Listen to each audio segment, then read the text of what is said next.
In the forgotten outskirts of Birmingham, mechanic Marcus Johnson buys an abandoned storage unit for $870, nothing special, just another dusty gamble.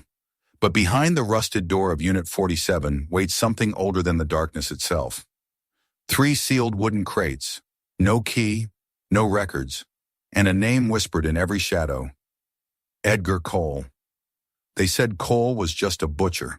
They said he vanished 15 years ago. They never said what he left behind. When Marcus opens the first crate, the air changes.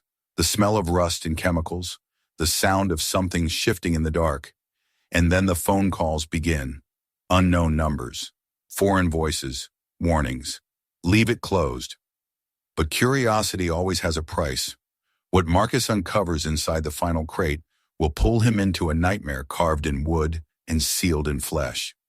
From the dim lights of the storage yard to the hidden tunnels beneath it, every secret drags him deeper into a story that refuses to stay buried. Because in Unit 47, death isn't the end. It's the beginning of the next collection. The work continues. Coming soon. The rain had not stopped for 2 days straight in Birmingham, turning every street into a dull mirror of headlights and rust-colored puddles. Marcus Johnson pulled the hood of his old denim jacket over his head as he crossed the cracked parking lot of the auction yard, his boots sinking into the mud with each step. He was 30 years old, broad-shouldered, with hands marked by years of fixing engines and carrying tools. The world had taught him early that honest work came with grease under the nails and little thanks in return.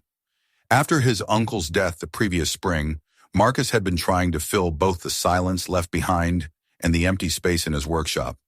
His uncle had been a collector of everything mechanical, rusted saws, heavy wrenches, even an antique lathe that still stood like a ghost in the corner of the shop. When Marcus heard that a row of old storage units was going up for auction on the south side of town, something about it pulled at him. Maybe it was the hope of finding some equipment worth saving, maybe just the need for something new to focus on.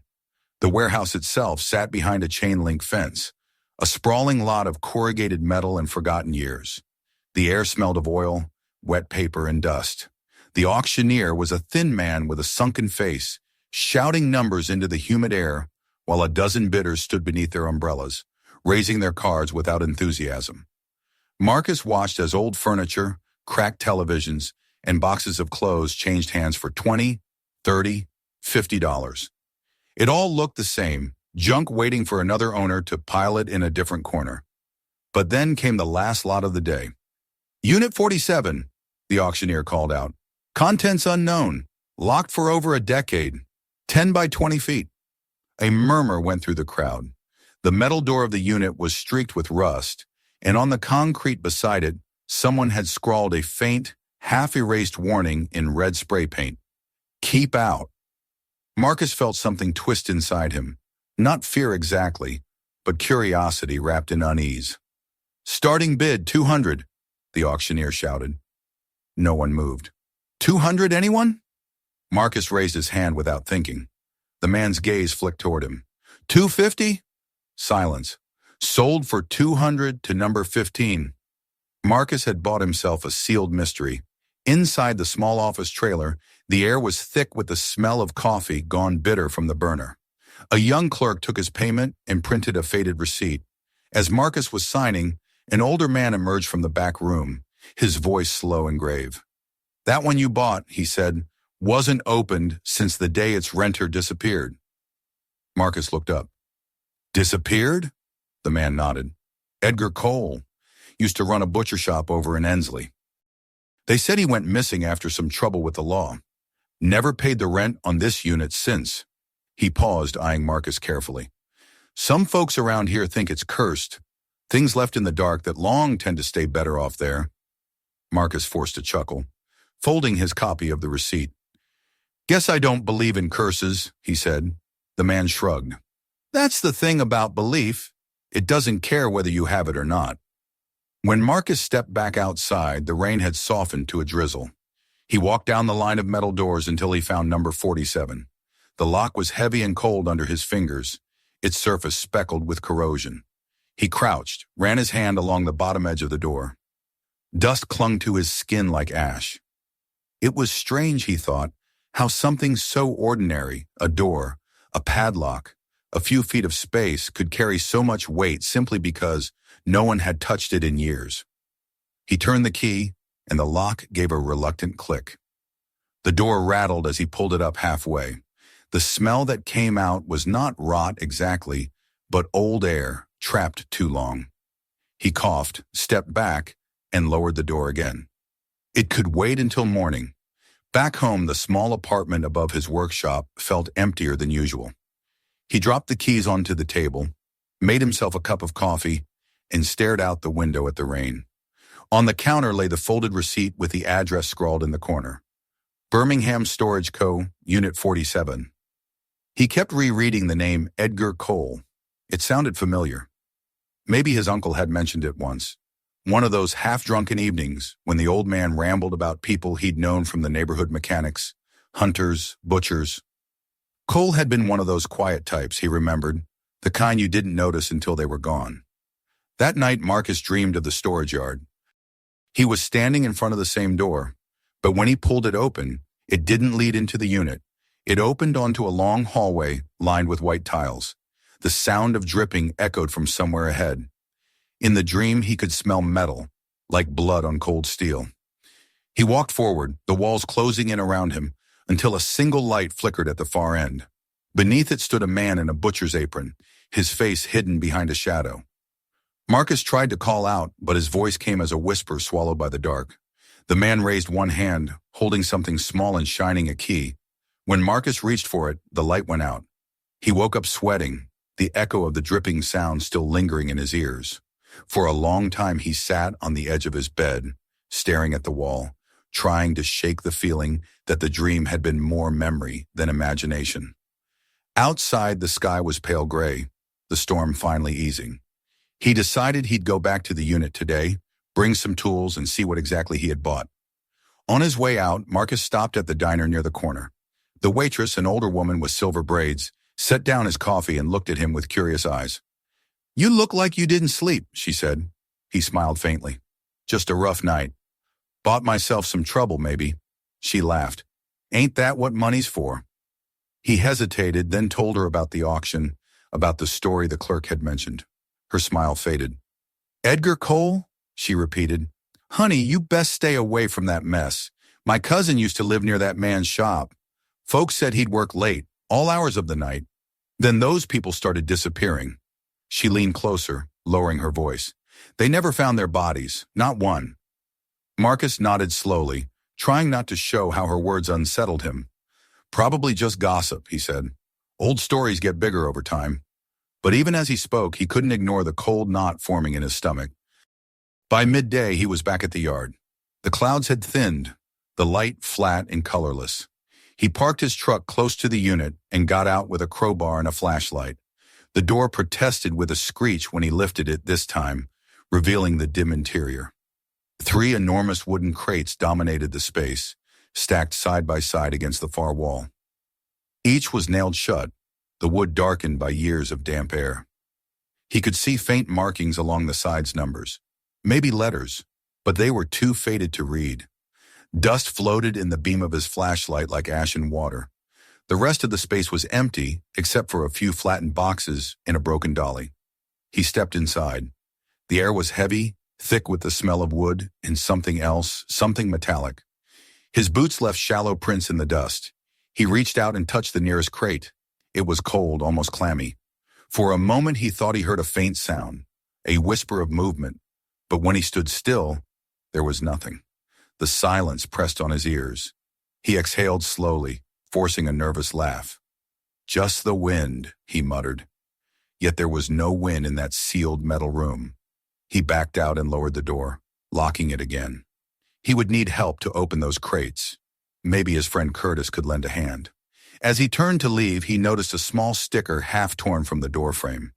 It was an old shipping label, the print nearly gone, but one line remained legible: Cole Freight and Meat Distribution.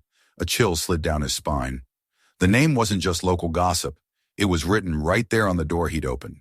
Driving home, Marcus tried to tell himself it didn't mean anything, just leftovers from another time. But the more he thought about it, the more the details didn't sit right. If the man had vanished, why had no one ever cleaned the place out? Why had the facility let it sit unpaid for years before auctioning it? By the time he reached the edge of town, his hands were tight on the steering wheel, his thoughts circling like vultures. He told himself that tomorrow he would bring Curtis, open those boxes, and finally settle his mind. As night fell again over Birmingham, the storage yard stood quiet, its rows of metal doors gleaming faintly under the security lights. Somewhere in the distance, thunder rolled across the sky. In Unit 47, the air moved almost imperceptibly, stirring a thread of dust near the floor, as though the space itself had taken a breath after so many years of stillness. The morning after the storm was brighter, but the air still felt heavy, thick with the smell of damp concrete and motor oil that seemed to hang over Birmingham like a curtain. Marcus arrived at the storage yard early, the gravel crunching beneath the tires of his truck. He had slept poorly, haunted by the same recurring dream of a hallway lined with white tiles and the sound of dripping, somewhere just out of sight. The closer he came to the unit, the harder it became to separate memory from imagination. The metal buildings stretched down the lot like rows of silent soldiers, their rusted walls glinting weakly in the pale sun. Unit 47 waited for him at the end, as if it had been expecting his return. He unlocked the door and lifted it halfway, letting light spill inside. The same smell hit him again, a mix of wood rot and something metallic, faint but sharp. The crates loomed in the center like sleeping giants. He stood in the doorway for a long moment before stepping inside. The silence was absolute. His boots pressed into the dust, leaving clear footprints between the boxes. He ran his hand along one of the crates. The wood felt soft in places. The nails rusted deep. Across the top, someone had painted a crude symbol in red, now faded to brown, a crooked cross, or maybe just a stain. Marcus swallowed hard and knelt beside it. There was a date carved faintly into the edge. 2008.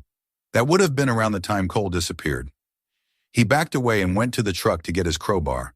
The air seemed warmer now, too close. He wiped sweat from his forehead and forced a laugh under his breath. "Get a grip," he muttered. "It's just wood and dust." When he turned back, a shadow seemed to pass across the door of the unit, but it was only a cloud moving across the sun. He told himself not to be stupid. Still, something about the way the light shifted made the inside of the storage room feel darker than before. He crouched beside the first crate, pressed the tip of the crowbar into the seam, and leaned with his weight. The wood creaked but didn't budge.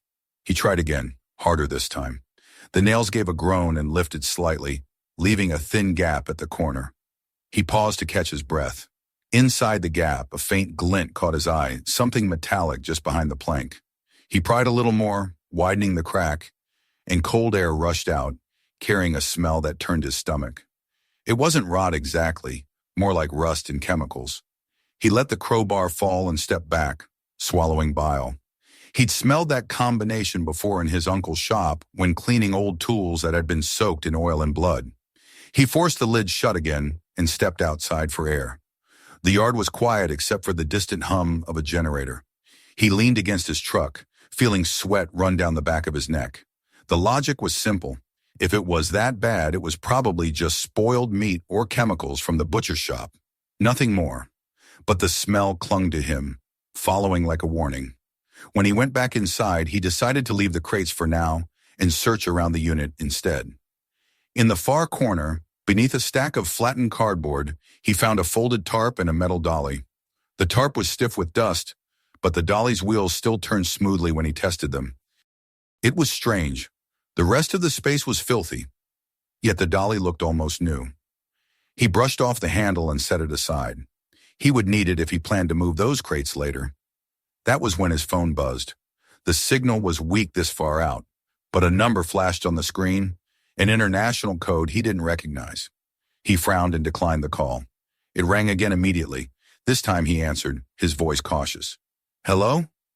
There was silence for a few seconds, then a man's voice with a thick accent spoke. "Is this the new owner of Unit 47? Marcus froze. "Who's asking?" The man hesitated before replying. "You should not open what's inside. It doesn't belong to you." The line crackled, and before Marcus could speak, the call dropped. He stared at the screen, seeing only the words, No service. He tried to call back, but the number was gone from his history as if it had never existed. The yard around him felt suddenly too empty. He told himself it was a prank, maybe someone from the auction trying to mess with him. Still, the unease deepened, settling somewhere under his ribs like a stone. He decided to talk to the facilities manager before leaving. The office sat at the front of the property, a small building with faded blinds and the hum of an old air conditioner. Inside, the same older man from yesterday was leaning over a ledger. He looked up when Marcus entered. "Back already?" he asked. Marcus nodded. "I had a question. Did anyone else ask about that unit after the auction?" The man frowned. "Can't say they did." "Why?" Marcus hesitated. "I just got a call from someone with a foreign number asking about it. They knew the unit number, knew it had been sold." The manager leaned back in his chair, his expression tightening. "You sure about that?" "Positive." The man sighed. "We've had calls before, you know. A few years back, right after Cole vanished. People with accents asking if the unit was available. Didn't think much of it then, figured they were just debt collectors or relatives. But now," he trailed off and rubbed his chin. "You said they told you not to open it?" Marcus nodded. The man met his gaze and said quietly, "Then I wouldn't." The ride home felt longer than usual. Every stoplight seemed to last an eternity. He kept glancing in the rearview mirror, half expecting to see headlights following him, but the road stayed empty. At a red light, his phone buzzed again, a voicemail this time. When he played it, a different voice spoke, softer but urgent. "Mr. Johnson, please listen. You need to return the property immediately. You don't understand what you bought. People got hurt because of that man." The message ended abruptly with static. Marcus gripped the steering wheel, his pulse hammering. He thought about going to the police, but hesitated. What would he say? That strangers were calling him about a storage unit? They would laugh him out of the station. He decided to ignore it, but deep down he knew he wouldn't be able to. Curiosity had already rooted itself too deep. By the time he reached his apartment, the sun was setting behind the smokestacks, painting the sky a dull orange. He sat in the truck for several minutes before getting out, staring at his hands gripping the wheel. They were shaking slightly.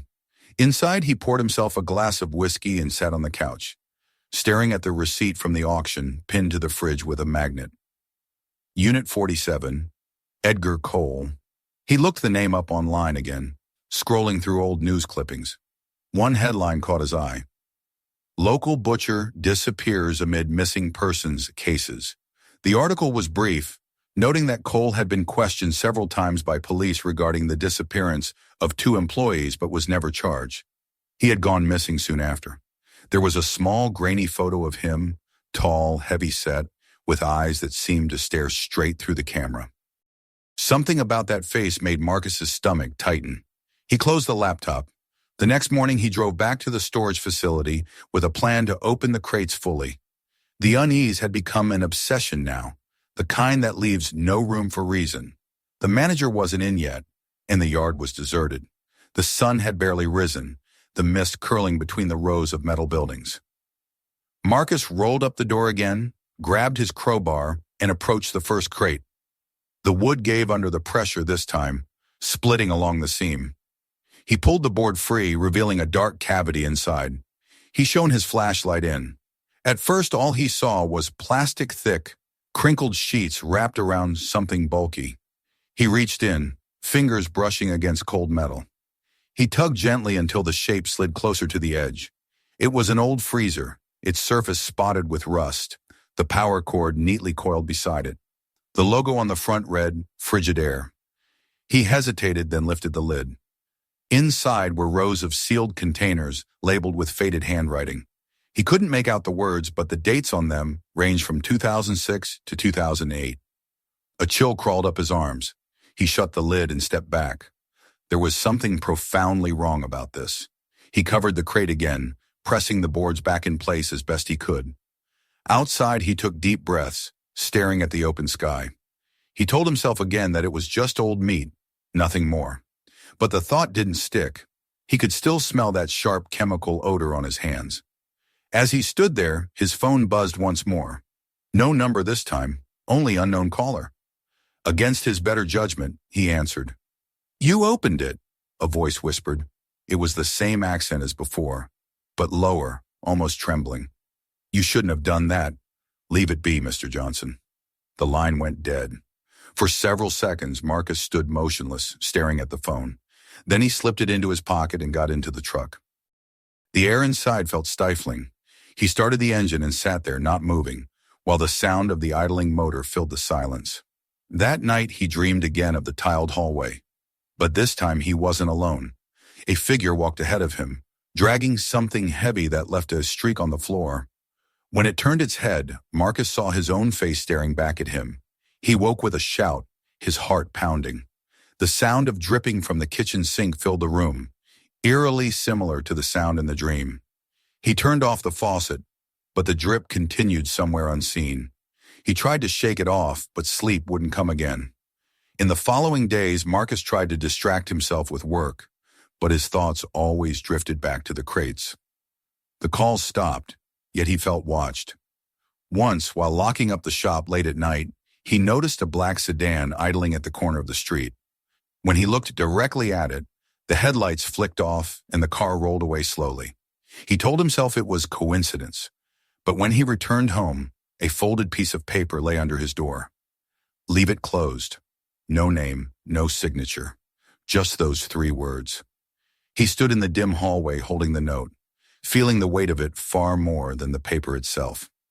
By the end of the week, his curiosity overpowered fear. He needed to know what else was inside those boxes. He convinced himself that understanding would make the fear go away. He gathered his tools again, the crowbar, a drill, a flashlight, and a pair of gloves, and loaded them into the truck. As he drove toward the storage yard, the sun dipped below the horizon, bathing the city in bruised purple light. The same dark cloud that had followed him since the auction seemed to settle over him once more, whispering that some doors were never meant to be opened. But Marcus had already turned the key. The sun had already begun to dip when Marcus pulled into the storage yard for the 3rd time that week.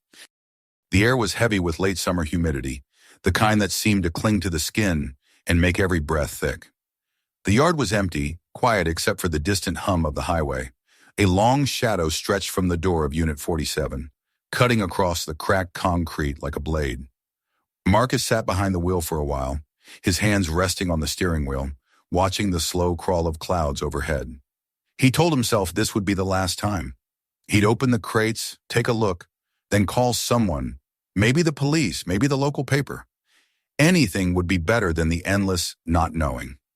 He was tired of the weight that hung over his thoughts every time he closed his eyes. The silence of that place had begun to seep into him. He took a deep breath, grabbed the crowbar and flashlight from the passenger seat, and stepped out. The door to the unit groaned as he pulled it open, releasing the familiar smell-stale air mixed with dust, oil, and something metallic that he still couldn't name. The light from outside barely reached the back wall where the 3 crates stood waiting, their edges blurred in shadow. He clicked on the flashlight, its narrow beam slicing through the dimness, catching on floating dust motes. The first crate was already partly pried open from his last visit, the boards bent and splintered along the edge. The other 2 stood untouched, sealed tight with rusted nails and ancient layers of varnish. He started with the first. The nails came loose more easily now, as if the wood itself had grown tired of holding secrets.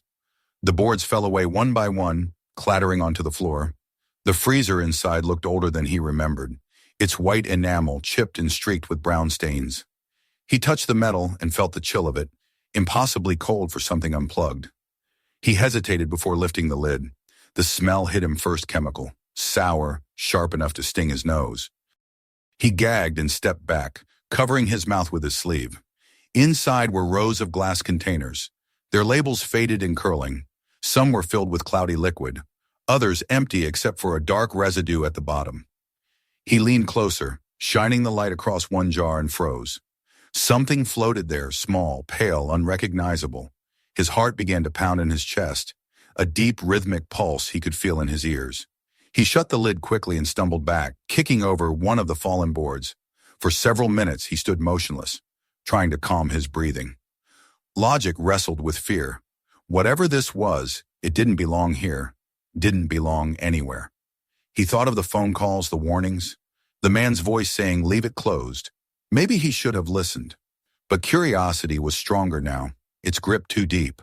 He turned to the second crate. The flashlight flickered as he moved closer, the shadows along the wall shifting in its weak beam.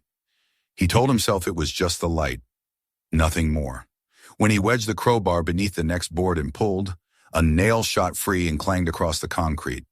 The sound echoed, startlingly loud in the stillness. He pried away another plank, then another, until the contents were revealed. This box was packed tight with folders, hundreds of them, stacked in neat, unsettling precision. Each folder bore the same printed label at the top: Coal Freight and Meat Distribution, Shipment Record. Marcus pulled one free and opened it. Inside were lists of names, addresses, and dates written in spidery handwriting. The entries looked like inventory, but the descriptions were strange. Words like organic cargo, preserved units, and classified shipment. He flipped through several pages before one of the names caught his eye. It was a woman, Angela Watkins, followed by the word delivered. The name stirred something in his memory. He stepped back, sat on a stack of boards, and pulled out his phone. After a few seconds of searching, he found it. Angela Watkins, missing since 2008. The photo on the screen showed a smiling young woman in a nurse's uniform. His stomach turned. He dropped the phone onto the floor, where it landed with a hollow thud. For a long moment, he just sat there, staring at the crate full of folders, the truth pressing in on him. Edgar Cole hadn't just been a butcher. He had been something else entirely, something far worse. He rose to his feet and forced himself to look at the third crate. The largest of the three, it stood against the back wall, its wood darker and heavier. It seemed less like storage and more like a coffin. Every instinct in Marcus screamed at him to leave, to walk out, to never return. But another part of him, the same stubborn streak that had made him buy the unit in the first place, wouldn't allow it. He needed to see it through. He slipped the crowbar into the edge and began prying. The sound of the nails giving way was deafening in the confined space. As the lid loosened, a wave of colder air escaped, carrying a faint, unmistakable scent, disinfectant and decay. He paused, gripping the flashlight tighter. Then he lifted the lid. Inside, under a layer of yellowed newspaper, lay stacks of old videotapes, VHS, each labeled in the same neat handwriting. The top one read Uro 3 R17 J Holloway. Beneath it were others with dates and initials. He counted at least 20. He picked up the top tape and turned it over in his hands. The label was smudged, but the ink was still dark. He noticed faint scratches on the plastic, as if someone had tried to erase something carved there. His palms were slick with sweat. He spotted an old TV and VCR stacked in the corner, half buried beneath a tarp. He hesitated, then dragged them out, coughing as dust rose around him. The VCR still had a cord attached, its plug frayed but intact. There was an outlet near the door, probably still live. When he plugged it in, the hum of power filled the small space. He slid the tape into the slot and pressed play. Static filled the screen, then an image flickered into focus. The picture was dim, tinted green from age. The view showed a room not unlike the one he was standing in. Concrete floor, bare walls, a single hanging light bulb swaying slightly. For a few seconds, nothing moved. Then a figure stepped into frame, tall, wearing a heavy apron. His face was obscured by the light. Marcus's breath caught. The man stood still, turning something over in his gloved hands, then lifted it toward the camera. It was impossible to tell what it was, but the motion was deliberate, almost ritualistic. The tape flickered again, the sound of a low hum vibrating through the speaker. Then the camera shifted, and for the briefest moment, Marcus thought he saw another shape in the background, a person lying motionless on a table. The image blurred, the sound distorted, and the screen went black. Marcus stared at the static for several seconds before ejecting the tape. His hands were shaking so badly that it slipped from his grasp and clattered to the floor. He crouched to pick it up and froze. Across the screen of the TV, reflected faintly in the glass, he saw a shape standing behind him. He spun around, the flashlight beam cutting through the darkness, but there was nothing there. Only the open crates, the shifting dust, and the hum of the old fluorescent bulb above. He exhaled, rubbing his forehead. "You're losing it," he whispered. "You're just tired." But the reflection had been too clear, too solid.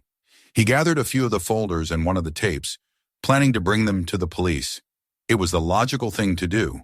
Whatever these boxes contained, they were evidence of something terrible. But as he turned toward the door, a sound stopped him cold, a faint click, like metal snapping into place. The padlock on the outside had swung shut. Someone had closed the door. The narrow line of light at the bottom of the shutter vanished, leaving him in near darkness. He ran to the door and pulled, but it didn't budge. "Hello!" he shouted, pounding his fist against the metal. "Hey, who's out there?" No response. The silence pressed in again, thicker than before. The flashlight flickered and dimmed. He hit it with his palm until the beam steadied, then turned back toward the crates. Something had shifted. The lid of the freezer was no longer fully closed. It hung open just an inch, enough for a thin trickle of condensation to slide down the side. He took a step closer, then stopped. The air in the unit had grown colder, his breath visible in front of him. A faint sound, like slow, deliberate breathing, came from somewhere near the back wall. Marcus held his breath, straining to listen. The sound stopped. Then from behind him, a board creaked. He spun around, the beam of light darting across the walls, the floor, the crates. Nothing moved. He took a step backward and bumped into the dolly he'd left near the entrance. The sudden noise of the metal clatter made his heart lurch. He had to get out. That thought cut through the fog of panic. He ran back to the door and threw his weight against it again and again until, finally, one of the hinges gave a groan and bent. With a final shove, the door lifted just enough for him to crawl under. He burst out into the cool night air, gasping. The yard was empty, silent, the rows of units stretching away into darkness. He turned in circles, scanning for movement, for headlights, for anything. Nothing. Only his own truck, parked under the lone streetlight, its windshield gleaming dully. When he reached it, he realized the driver's side door was already unlocked. He froze. He was sure he had locked it when he arrived. He peered inside. Everything looked the same except for one thing. Lying on the passenger seat was a folded piece of paper. He opened it with trembling hands. In neat, deliberate handwriting, it read, "You shouldn't have watched." Marcus crumpled the note and threw it onto the floorboard. His pulse pounded in his temples, a steady, relentless rhythm. He drove away from the storage yard faster than he ever had before, the tires spitting gravel behind him. The rearview mirror reflected only darkness.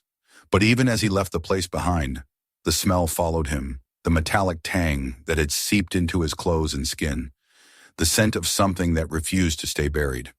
He didn't know it yet, but from that moment on, he had become part of Edgar Cole's story, whether he wanted to be or not. Marcus didn't sleep that night. The drive home was a blur of headlights, rain, and the same question spinning in his mind. Who had shut that door? Every sound seemed to follow him, the hum of the engine morphing into whispers that pressed against the edge of his thoughts. When he finally reached his apartment, he locked every window and door, turned on all the lights, and sat at the kitchen table with the tape and folders spread out before him. The words on the documents seemed to shift under the harsh glow of the overhead bulb. Every line, every name, carried a faint echo of something he didn't want to understand. The handwriting was precise, almost elegant. In the corner of each page, the same initials appeared, E.C. Edgar Cole, the name that had begun to poison his thoughts. He poured himself a glass of whiskey but barely touched it. The room felt too quiet, his reflection in the dark window too still. Somewhere outside, a car passed, its tires hissing on the wet pavement. He waited for it to fade, then turned his attention back to the tape. The cassette lay on the table like a small black secret. He thought about destroying it, but his curiosity still outweighed his fear. He slid it into the old VCR he had borrowed from the unit, pressed play, and waited. The screen filled with static again, then flickered into a dim image. It was the same concrete room, the same swaying light bulb, but this time, the camera angle was closer to the table in the center. The same tall figure moved into view, his apron glistening in the light. Marcus leaned forward, his pulse quickening. The man stood over the table, his face obscured by the shadow of the light. He said something, but the sound was muffled, the tape's audio warped with age. Then abruptly, the figure turned toward the camera, and for the first time Marcus saw his face. It was ordinary, almost calm, except for the eyes cold, blank, and utterly focused. Edgar Cole looked into the camera as if he could see through time, see Marcus watching him. Then the picture cut to black. Marcus sat frozen, staring at the dark screen. The room felt smaller now, the air pressing in. He reached for the remote, but his hand trembled so badly he dropped it. When he picked it up, the screen suddenly came to life again. This time, it wasn't the dim concrete room, but the inside of a different storage unit. The camera swayed as though someone were carrying it. The door on the screen looked familiar, metal, rusted, and marked with the same faded numbers as the one he'd bought. He realized what he was seeing. It was his unit. The camera moved closer until the lens filled the frame, reflecting the same crates he had just opened. Then the picture went black once more. Marcus sat there, breathing shallowly, listening to the faint hum of the VCR. He didn't remember pressing play a second time. At dawn, he left the apartment without a plan. The streets were empty, the sky pale and washed out. He drove aimlessly for an hour before finding himself parked in front of the old butcher shop on the corner of Avenue D, the one the articles had mentioned. The building was boarded up, its windows shattered, the faded sign still clinging to the brick, Cole's Meats and Provisions. The smell of old grease and dust hung in the air. The lock on the front door had been broken long ago, so he pushed it open and stepped inside.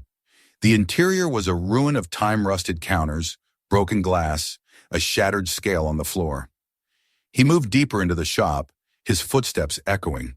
In the back room, the walls were lined with hooks and empty shelves. The coal room door stood ajar. When he pushed it open, the stale chill hit him like a memory. He shone his flashlight inside. There was nothing but darkness, except for one thing. A faint red handprint smeared on the tiled wall, old and half-faded. He reached out, tracing it with his fingers, and a sharp jolt of fear shot through him.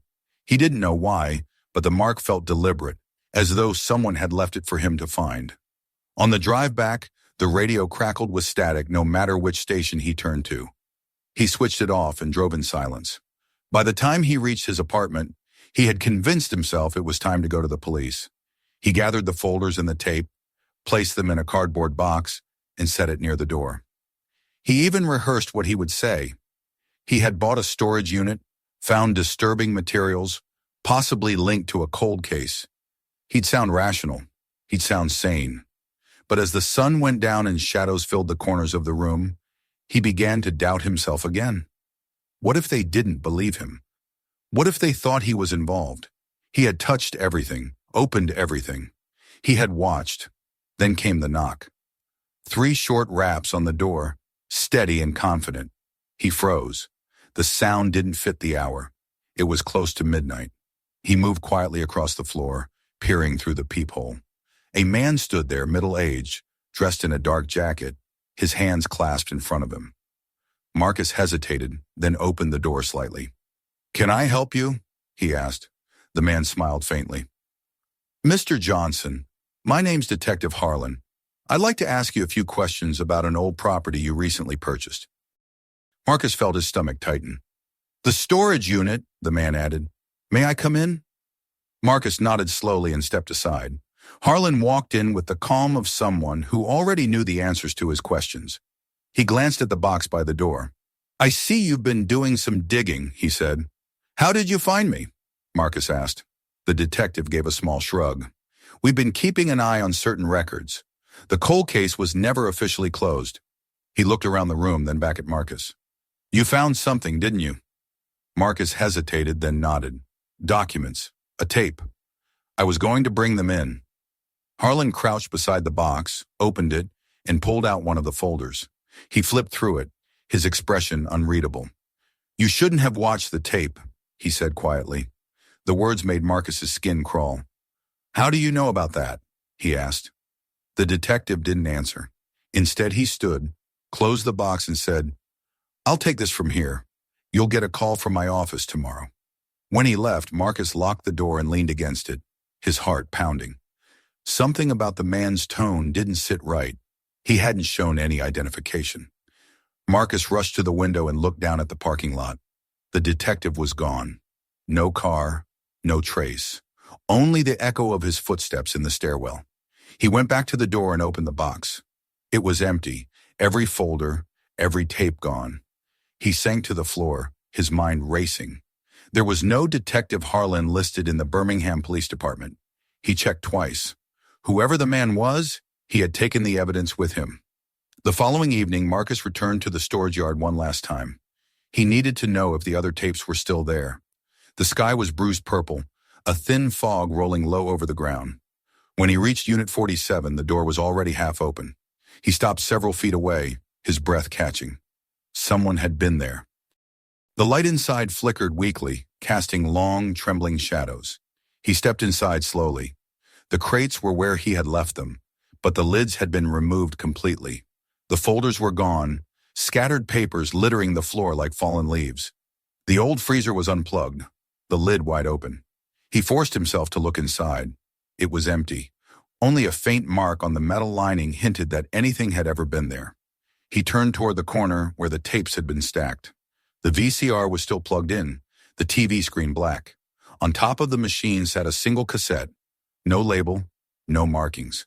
Just the faint scuff of fingerprints across the surface. His pulse quickened.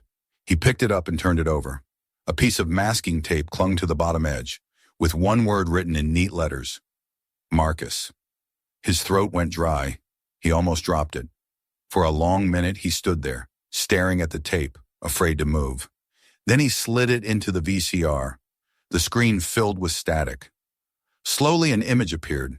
His own apartment, filmed from a corner near the ceiling. The footage was clear, recent. It showed him sitting at his kitchen table, staring at the box that had held the folders. The timestamp in the corner read the previous night. The camera panned slightly, zooming in on his face as he watched the tape of Edgar Cole. Then it turned toward the door, just as the knock sounded. The man who entered the frame was indeed the same one who had claimed to be Detective Harlan. But when he looked up, his face was unmistakable. Edgar Cole, older, his eyes the same cold void Marcus had seen on the first tape. Marcus stumbled backward, his heart slamming in his chest. The tape kept playing. On the screen, the man who wasn't Harlan turned toward the camera and smiled faintly before lifting something small and black a camcorder. The image blurred, then went dark. Marcus yanked the power cord from the wall, plunging the unit into silence. He stood there shaking, sweat dripping down his temples.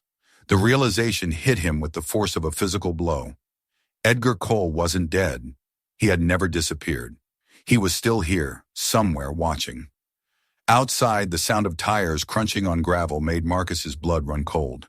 He turned off his flashlight and crouched behind the crates, listening. A car door closed softly. Footsteps approached the unit. Slow, deliberate. He could see a shadow moving past the narrow slit beneath the door. The lock rattled. Marcus held his breath. The steps paused, then moved away. For several minutes, he didn't move, didn't breathe. Finally, the silence returned. He rose cautiously and peeked out through the door's gap. The yard was empty, but on the ground in front of the door lay another folded note. He stepped out, picked it up, and unfolded it with shaking hands. There was only one line, written in the same precise handwriting as before. "You're next to be preserved." He stared at the words until the letters blurred. Then he crumpled the note, dropped it, and ran for his truck. The fog swallowed the road as he drove, the headlights carving tunnels through the gray. His hands trembled on the wheel, and his thoughts scattered like loose bolts. He didn't know where to go. Home wasn't safe anymore. Maybe nowhere was. Every shadow on the roadside looked like a figure, every passing car like a hunter following behind. The smell of metal lingered in the cab, faint but constant. He rolled down the window, gasping for air, but the scent only grew stronger. When he glanced at the rearview mirror, for a brief instant, he thought he saw another face reflected there, calm, pale, and smiling. By the time Marcus reached the edge of town, dawn was breaking, pale light creeping over the horizon. He pulled onto the shoulder, cut the engine, and sat in silence. He had to decide what to do. Go to the police? Leave everything behind? Or go back one last time and face whatever waited for him inside that unit? He closed his eyes and saw again the words on the note, the calm gaze of the man on the tape. He realized there was only one thing left to do. He had to finish it.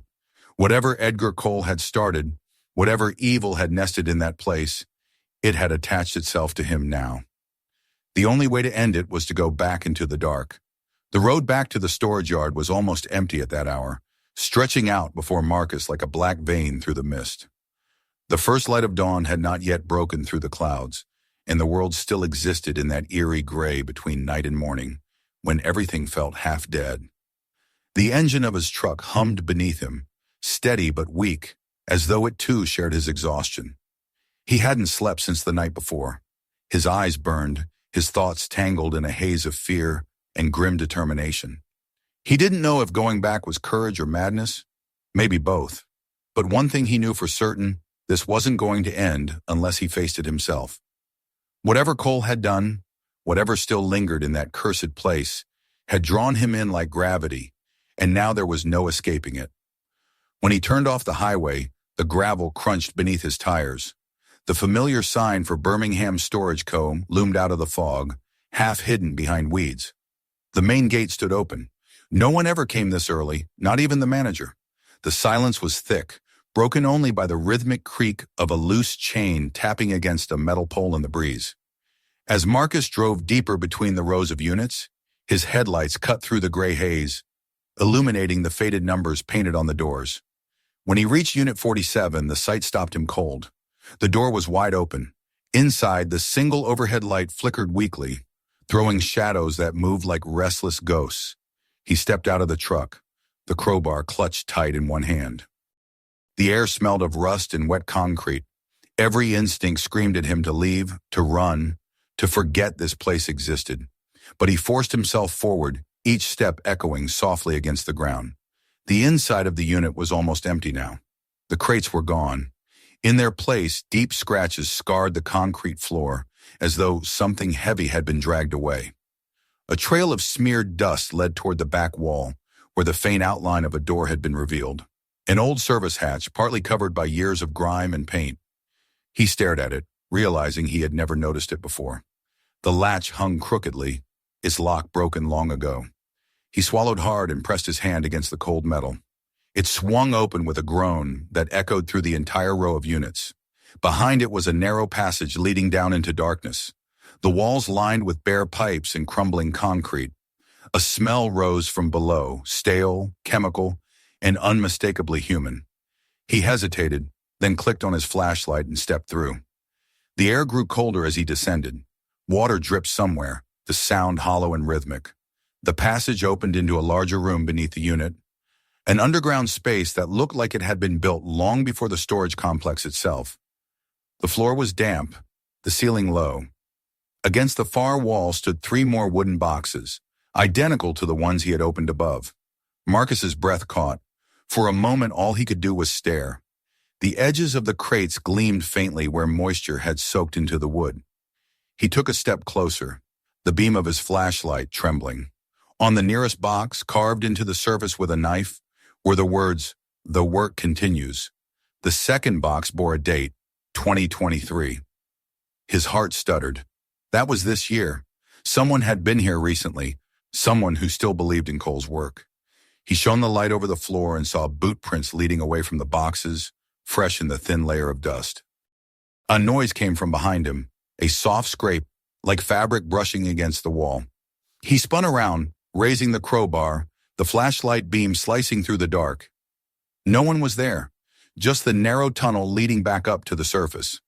But as he listened, he heard it again, closer this time, followed by the faint rhythm of breathing that wasn't his own. He backed toward the crates, the light shaking in his hand. "Who's there?" he called out. His voice came out hoarse, almost swallowed by the cold air. No answer. He took another step back, and his heel struck something solid. He turned the light downward and saw the third crate, the one with the lid slightly ajar. Inside, beneath a layer of plastic sheeting, was a shape. He pulled the covering aside, his breath catching in his throat. It was a body small, curled, wrapped in a butcher's apron. The face was hidden, but the hands were exposed, pale and stiff. He stumbled backward, hitting the wall.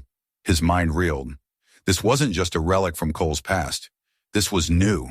The air buzzed with a low hum, faint at first, then growing louder. He turned, trying to find the source. The sound came from the far corner, where an old television sat atop a crate, its screen flickering to life even though it wasn't plugged in. Static filled the air, then an image appeared. It was the same basement he stood in, filmed from a high angle. The camera showed him, Marcus, standing exactly where he was now, looking at the screen. His breath froze in his chest. The image wavered, zooming closer, until the screen filled with his own face staring back at him. Then slowly another figure stepped into frame behind him on the screen.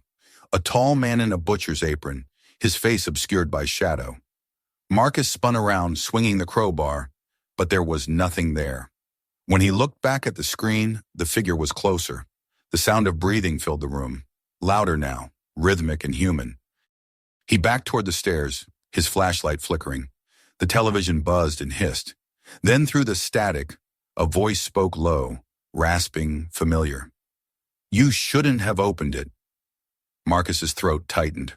The voice wasn't coming from the television anymore. It came from the darkness behind him. He turned, the beam of the flashlight shaking across the walls, the floor, the crates.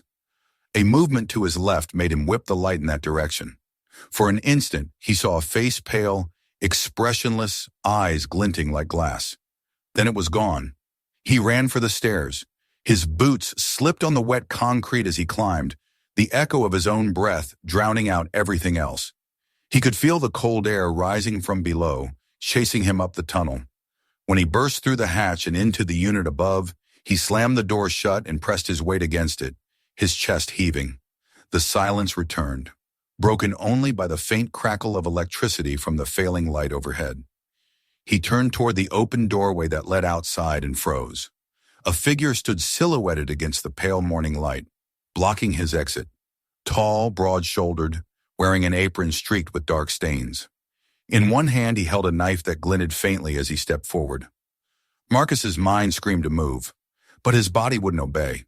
The man's face was calm, unhurried, the same blank expression he'd seen on the tape. He spoke in a low, even tone. "You look too deep, Mr. Johnson. Now you're part of it." Marcus raised the crowbar, his voice breaking. "Stay away from me."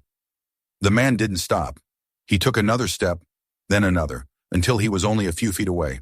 Marcus swung. The metal connected with a sharp crack, and the man stumbled, falling to one knee. Marcus didn't wait. He ran past him, out into the fog, his boots pounding against the pavement. The light of dawn had begun to bleed through the clouds, but it brought no comfort. He reached his truck, yanked the door open, and jumped inside. His hands shook as he jammed the key into the ignition. The engine sputtered, then roared to life. In the rearview mirror, he saw the man rise slowly, his head tilting as he watched the truck pull away. Marcus didn't stop driving. He took the first road that led away from the yard, then another until the buildings of the city disappeared behind him. He didn't know where he was going, only that he couldn't stop. The highway stretched ahead, endless and gray. His mind replayed the last image, the calm face, the knife, the whisper that still lingered in his ears. He wanted to believe he had escaped, that the nightmare was behind him. But when he reached for his phone on the seat beside him, he froze. It was already on. The screen glowed faintly, showing a live video feed. His hands tightened on the wheel as he realized what he was seeing. The feed showed the inside of his truck, from the dashboard, filmed from somewhere near the mirror. The camera angle faced him directly. He jerked the phone away, but the image didn't change. It kept streaming, his own terrified face reflected back at him. Then slowly, another figure appeared in the background of the frame, sitting in the shadowed space of the back seat. Marcus didn't dare turn around. He could feel it now. The cold breath on the back of his neck, the soft scrape of metal against fabric. The voice came again, low and close. "It never ends, Marcus. You just open the next door." The phone slipped from his hand. The truck swerved, tires screeching on the asphalt. He tried to regain control, but the wheel spun under his grip. The headlights caught the glint of a guardrail. Then the world exploded in motion, a crash of metal, glass, and light. Silence followed. Only the faint hiss of steam from the broken engine filled the dawn air. Hours later, when the police arrived at the scene, they found the truck crumpled against a tree at the edge of the road. The driver's seat was empty. The door stood open, swinging gently in the wind. In the back of the truck, they discovered a single wooden crate sealed shut with fresh nails. No one could say where it had come from. On its lid, carved deep into the wood, were two words: Marcus Johnson. The unit at Birmingham Storage Cohen was cleared out a week later. The manager, after seeing what had been inside, quit his job and moved out of state. The hatch beneath Unit 47 was sealed with concrete, but sometimes, late at night, the security cameras caught strange flickers of light from that corner of the yard, and the faint hum of a television could be heard through the static of the monitors. Those who worked there learned not to go near it. Some doors once opened, never really close again. If you enjoyed this story, don't forget to like, subscribe, and turn on the notification bell so you don't miss what comes next. There's more waiting in the dark. Check out the other stories on the channel for more chills and secrets. And if this one got under your skin, share it with someone brave enough to watch till the end.